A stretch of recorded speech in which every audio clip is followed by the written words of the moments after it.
बिस्मिल्लाहिर्रहमानिर्रहीम। अस्सलाम वालेकुम। अहम तरीन खबरों और तजज़िये के साथ मैं तवक्कल हुसैन और आप देख रहे हैं मेरा यूट्यूब चैनल। दो तीन अहम खबरें मैं आपके साथ शेयर करने जा रहा हूँ। सबसे पहले जो खबर है वो ये है KPK के हवाले से कि KPK में हुकूमत और गवर्नर जो कि इस वक्त जमीयत उलमा इस्लाम मौलाना फजल रहमान के पुरजोर यानी कि मुकम्मल जोर लगाने के बावजूद भी वहाँ पर तरीके इंसाफ को वो ख़त्म नहीं कर सके। अगर तरीके इंसाफ की कोई वहाँ पर कार्नर मीटिंग होती है तो फिर भी लाखों की तादाद में लोग होते हैं। अगर कोई जलसा होता है हुकूमत के रोकने के बावजूद फिर भी वहाँ पर लाखों की तादाद में लोग मौजूद हैं। ये क्या वजह है कि KPK में ये हुकूमत और इसके जो हैंडलर्स हैं, इसके जो सहूलतकार हैं, वो सारा जोर लगाने के बावजूद भी वो वहाँ पर तरीके इंसाफ नहीं ख़त्म कर सके। अब आ जाते हैं इमरान खान के ऊपर इल्ज़ाम के बारे में। आयशा गुल अलई हो, रिहाम खान हो और उससे लेकर हाजरा बीबी हो, जितने भी इल्ज़ाम खबर माने का ये इमरान खान के ऊपर लगाए गए या लगवाए जा रहे हैं, इससे इमरान खान की मकबूलियत में दिन ब दिन इजाफा हो रहा है, मजीद इजाफा हो रहा है। और इमरान खान को जेल में बंद करने वाली भी गलती का एहसास अब इनको होने लगा कि जो ही उनको जेल में बंद किया गया कि तो उसके जो चाहने वाले उनकी तादाद में अब 97% इजाफा हो चुका है। अब तो नौबत ये आ चुकी है कि मुस्लिम लीग नून वाले जो कैंडिडेट है मुस्तकबिल के, जिनको टिकट मिलना है, जिनको श्योर है कि हमको टिकट मिलेगा, वो भी अब वोट मांगने के लिए बाहर नहीं जा रहे। वो किसी से वोट नहीं मांग रहे क्योंकि उनको पता है जो ही वोट मांगते हैं तो वहाँ पर आवाम यही रखती है कि गुज़श्ता हुकूमत आपकी थी, आपने जो हमारे साथ किया है वो तुम्हारे सामने है। यानी कि वो भी इस दफ़ा इस हद तक बुज़दिल हो चुके हैं कि वो वोट नहीं मांग रहे जो इलेक्टेड, जो पहले इलेक्ट हुए थे मेंबर कौमी असम्बली के या सूबाई असम्बली के।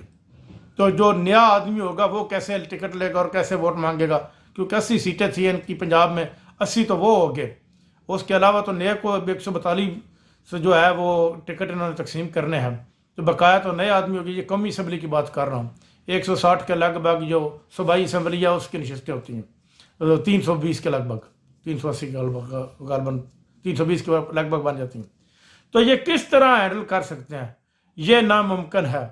इस वक्त जो कप्तान की पोजीशन है वो जेल में बैठा हुआ भी एक हीरो की तरह लड़ रहा है इनके साथ।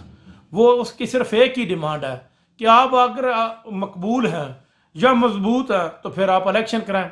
लेकिन इलेक्शन के मतलब जो ही इलेक्शन के नज़दीक आ रहा है, सुप्रीम कोर्ट के बकौल के 8 फरवरी को इलेक्शन हो रहा है, लेकिन 8 फरवरी को मैं नहीं मानता कि इलेक्शन होंगे। ये किसी सूरत भी नहीं होने देंगे इलेक्शन, कि इनको वाज़े अपनी जो हार नज़र आ रही है, शिकस्त तस्लीम आ रही है और शिकस्त इनको तस्लीम करना पड़ेगी। शिकस्त तो सामने वाज़े नज़र आ रही है कि इनको हर पोलिंग स्टेशन से 20 से ज़्यादा नून लीग को और 10 से ज़्यादा पीपल पार्टी को वोट नहीं पड़ेंगे। अब आ जाते हैं कि पार्टी के अंदर कौन कौन से इख्तलाफात के इन पार्टियों में। बिलावल भुट्टो जरदारी और आसिफ जरदारी के अंदर जो इख्तलाफात हैं वो खुलकर सामने आ गए हैं। बिलावल भुट्टो जरदारी को आसिफ जरदारी ने यह कह दिया कि ये अनट्रेंड है। देखो इस मुल्क की बदकिस्मती कि 16 महीने वो वजीर खारजा रहा, जो मुल्क का अहम तरीन ओहदा था, उसके ऊपर एक अनट्रेन आदमी को बैठा दिया गया। और अब अनट्रेन आदमी को अगला वज़ीर आज़म बनाने के लिए भी कोशिश की जा रही है कि वज़ीर आज़म की लिस्ट में भी उसके शामिल, वो है ही अनट्रेंड। जो आदमी अनट्रेंड है उसको क्या वज़ीर आज़म बनाना और क्या वज़ीर खारजा बनाना। इस मुल्क को तबाह करने में कोई कसर नहीं छोड़ी जा रही। जहाँ जहाँ से अनट्रेंड लोग मिलते हैं उनको पकड़ कर आला ओहदों के ऊपर बैठाया जा रहा है। चाहे उनको मिल जाए कोई इंग्लैंड में मजदूरी करता हुआ 15 साल जो टैक्सी चलाता रहा हो, उसको आला ओहदे के ऊपर बैठा देते हैं। चाहे उसने अफगानी का कार्ड लेकर वहाँ पर पॉलिटिकल स्टे लिया हो, वो उसको बुलाते हैं पाकिस्तान में, उसको बैठा देते हैं।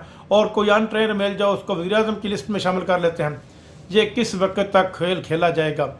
ये झूठ और इस वक्त जो मौजूदा लाकानूनियत चल रही है ये ज़्यादा देर नहीं चल सकती।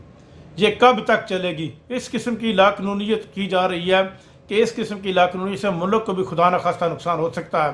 कि जिस किस्म का अब खेल खेला जा रहा है, लोग मिलकर ये खेल खेल रहे हैं। इसी तरह नून लीग के अंदर भी जो इख्तलाफात खोल कर सामने आ गए हैं।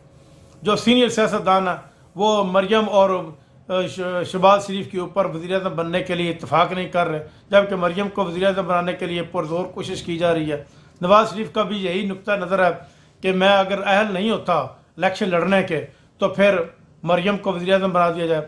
लेकिन जो इनामुल्लाह न्याज़ी साहब हैं वो हफीज़ुल्लाह नदी, सॉरी हफीज़ुल्लाह नदी साहब हैं, इमरान खान के बहनोई, जो नून लीग के पक्के जो है वो सपोर्टर्स हैं, उनके मुताबिक कि इलेक्शन नहीं होंगे, नवाज शरीफ को और इसके इत्तेहादियों को इकट्ठे करके वज़ीर आज़म के ओहदे पर बैठा दिया जाएगा और मुल्क को इनसे कहा जाएगा कि मुल्क को चलाएं। लेकिन इस तरह मुल्क नहीं चलते, बगैर इलेक्टेड गवर्नमेंट के ये मुल्क किसी सूरत भी नहीं चलते। अगर चलते भी हैं तो वो पीछे की तरफ चलते हैं, आगे की तरफ नहीं चलते। देखें अब क्या होता है, अगले ब्लॉग तक इंतज़ार कीजिए। अल्लाह हाफ़िज़।